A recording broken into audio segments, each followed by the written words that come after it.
Benefit. I've had the benefit of a good education. Adverse. This drug is known to have adverse side effects. Disease. Smoking increases the risk of heart disease. Chemical. This is a cheaper alternative to chemicals. Benefit. Adverse. Disease. Chemical.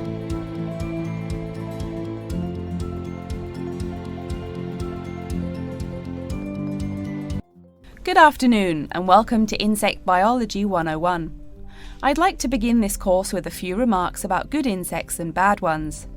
Bugs are all around us, and that's both a benefit and an annoyance, sometimes maybe even serious harm.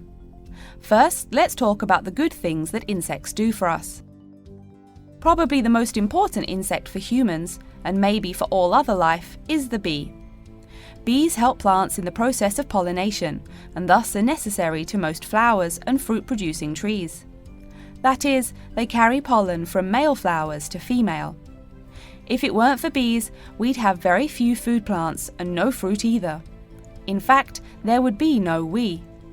No less a thinker than Albert Einstein pointed out that, without bees, humanity would be dead within a year or less. We'd starve. It's that simple. That should maybe make us just a little humble. A little less dramatic is the fact that bees also make the honey we eat. Moreover, they produce beeswax, which is useful in candles and is also used as a first-rate furniture polish. Sure, these may not be vital to our lives, but they can serve as reminders of how important bees are. That's a point I keep coming back to in this course. Though, in all fairness, I should point out that butterflies aid in pollination as well as bees. Now, here in Michigan, what's the worst part of summer? Yep, that's right, mosquitoes. But I'm talking about helpful insects, right? So let's look at the dragonfly first. If there were no dragonflies, there would be even more mosquitoes. Dragonflies mainly eat mosquitoes and also a few other insects. Yes, that's right. They don't just fly around, and they also help to eliminate harmful insects. So the next time you see a dragonfly, don't you dare kill it. Now, let's talk a little about those harmful insects. Take the mosquitoes I just mentioned as an example. Not so many years ago, mosquitoes here in America weren't just annoying, some were even deadly. They carried malaria and yellow fever. My own ancestor, the Confederate General John Bell Hood, lived through the worst battles of Civil War, only to die at age 38 from yellow fever. A pest, not a bullet. Well, besides the mosquitoes, in summer there is also a kind of insect that never seems tired. Right, that is the fly.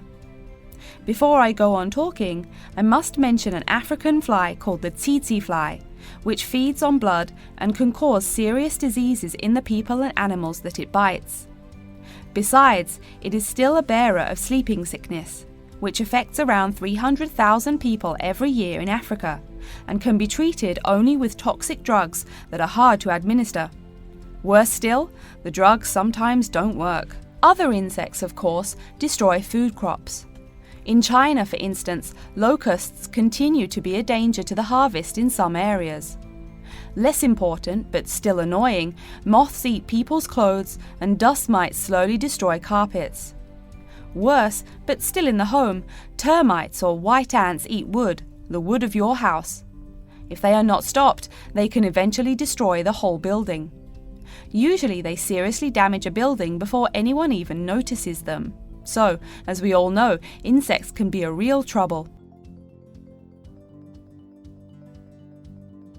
So, what to do?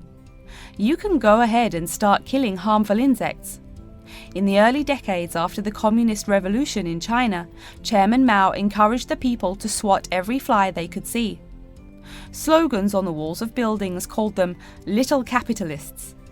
But flies reproduce too quickly for this to be a long-term solution. For some decades in the West, to kill insects with chemicals seemed a good remedy. Unfortunately, chemicals can only be used in a limited area for a limited time. It's a small-scale solution. the insects come back. Worse still, some of the poisons used, like DDT, were found harmful to the environment.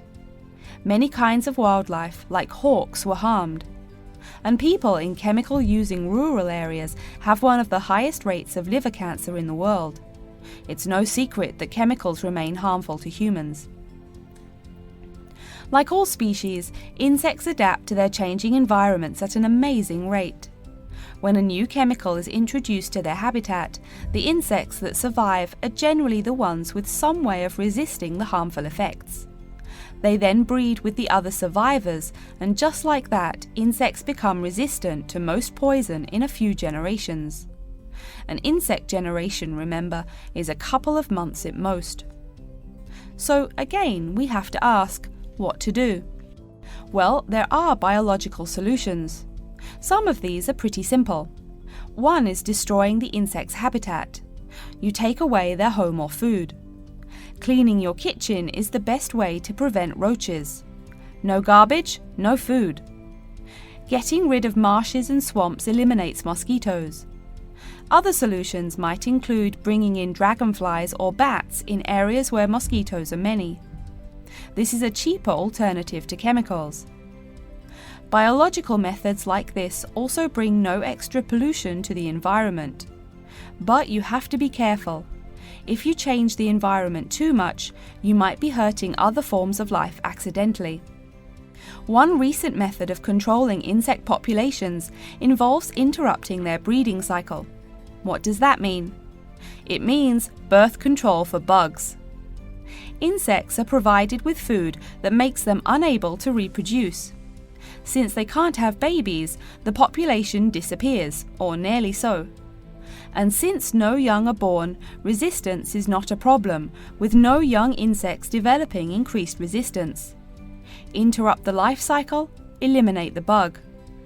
It's clear that we must have an understanding of the life cycle of the insect. At least, that's the plan. We'll go into more detail as the course goes along. Now, I will stop here to see whether you have any questions or not.